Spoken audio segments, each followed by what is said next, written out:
આપણી સાથે અત્યારે અવનીબેન સકરિયા, એજ 39.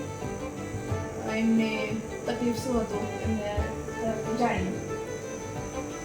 મને તકલીફમાં મારો પગ નીઝમાં વળતો નહોતો અને ડૉક્ટર્સોને બતાવેલું હતું ઓર્થોપેડિકને. એમને તો એમ જ કીધું હતું આમાં કશું નહીં થાય અને ઓપરેશન જ કરાવવું પડશે.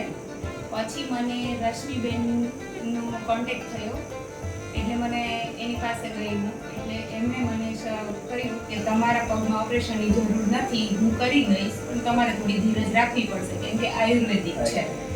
તો મેં એમની બધી ટિપ્સ ફોલો કરી, દવા છે, લેપ છે, એમને જે ટાઈમે જેટલું કરવાનું કીધું એ બધું કર્યું.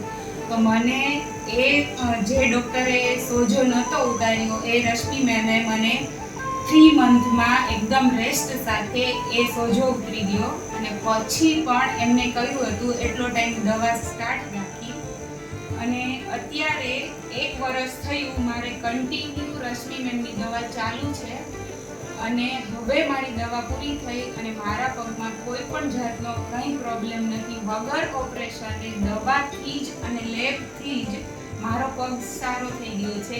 1 વર્ષે હું સેલ્ફ ડ્રાઈવ 3000 કિલોમીટર કરીને આવી છું પણ મારા પગમાં સોજો દુખાવો કશું નથી. એટલે thank you for Rashmi ma'am. આ મારે મેં જીતી ગયું કહેવાય. એમને actually grade 2 and 3 medial meniscus tear હતું, ligamental tear હતું. And I had asked her કે આટલો સમય લાગશે. She followed me properly and now today she is happy. Thank you.